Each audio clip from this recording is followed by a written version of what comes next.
ओम नमो नारायण। ओम गुरुवे नमः। जैसा कि आपको पता है कि बुखार आने पर, ज्वर आने पर या किसी भी प्रकार की अजीर्ण रोगों के शरीर में प्रवेश करने के बाद उसे बिल्कुल सादा उबला भोजन करने के लिए कहा जाता है। तो क्यों क्या कहा जाता है?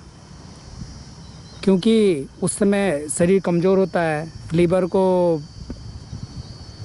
उतनी शक्ति नहीं मिलती है, क्योंकि सारे जो हमारे हार्मोन्स हैं उनका ध्यान हमारे जो बॉडी के पार्ट है वो उस रोगाणु, उस जीवाणु, उस कीटाणु से लड़ने में लगे होते हैं जो कि शरीर में रोग उत्पन्न करते हैं।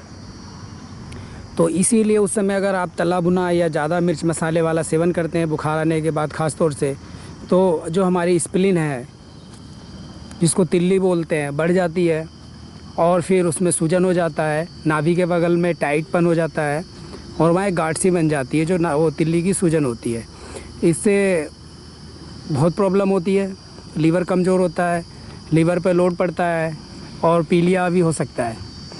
तो इसके लिए देखिए नेचर में सब चीज़ों का पहले तो हमें खान पान से ही रखना चाहिए कि बीमारी ना हो। अगर हम बीमार हो भी गए तो नेचर ने हमें सब चीज़ें दे रखी हैं कि कैसे हम अपने आप को रोग मुक्त कर सकें। तो इसमें आपने देखा होगा, ये पहले भी हम बता चुके हैं, सरपुंखा नाम का पौधा होता है। ये देखिए ज़मीन पे ही फैलता है और खेतों में 1 आध फुट ऊंचे तक हो जाता है, लेकिन अधिकतर ज़मीन पे ही रेंगता है ये। तो ये यहाँ पे सरपुंखा है और लाल सरपुंखा है। मैं इसके फूल भी आपको दिखा देता हूँ। ये देखिए, इसे लाल या गुलाबी सरपुंखा बोलते हैं। एक इसमें सफ़ेद फूल की सरपुंखा भी आती है, वो कहीं कहीं मिलती है, प्रायः सभी जगह नहीं मिलती है। लेकिन ये जैसा कि आपने देखा कि नदी क्षेत्र है, रेतीली ज़मीन है, तो यहाँ सरपुंखा ये बहाव से आते रहता है। और जितना हम अगर इसको खेत में बोते हैं तो 2 साल में इतनी जड़ बड़ी नहीं होती, मजबूत होती, जितनी कि यहाँ पे नेचुरली रूप से हो जाती है।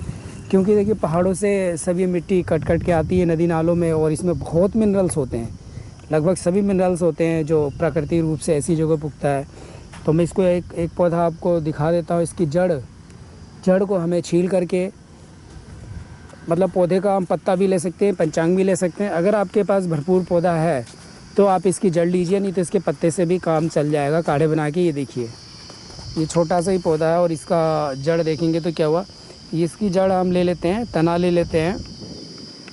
तना बोले तो ये यहाँ तक काम ले लेंगे जो मोटा तना है, और इसको कूट करके करीब इसका 10 ग्राम लेते हैं और उसको 1 गिलास पानी में पकाएंगे। जब आधा गिलास या उससे कम रह जाए तो उसे छान करके सुबह शाम भोजन के बाद या भोजन से पहले हम ले सकते हैं।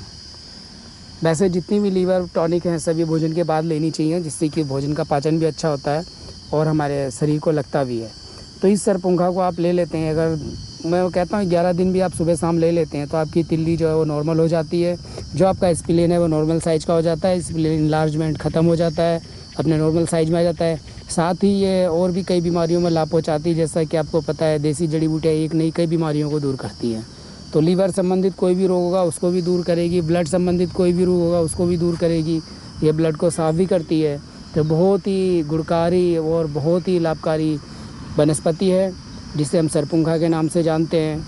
इसकी पहचान मैंने अन्य 2 वीडियो में बता रखी है आपको। मैंने इसको अच्छी तरीके से पौधे और वो दिखा दिए हैं, फूल। तो इसका आप उपयोग करिएगा। अगर आपके पास होता है तो इसके पौधे लगा सकते हैं, गमले में भी फूल आते हैं, अच्छे लगते हैं। तो इस तरीके से ये हमारे लिए बहुत ही कीमती जड़ी बूटी बन जाती है। तो इसी के साथ ये देखिए, जितना मुझे पता था मैंने स्प्लीन एनलार्जमेंट के इलाज के लिए आपको बताया। और अगर किसी को इससे ज़्यादा कोई जानकारी और उपयोग हो तो कृपया कमेंट के माध्यम से अवश्य बताइएगा। आप लोगों का दिल से आभार। जय हिंद, जय भारत, जय आयुर्वेद, जय प्राकृतिक माता की।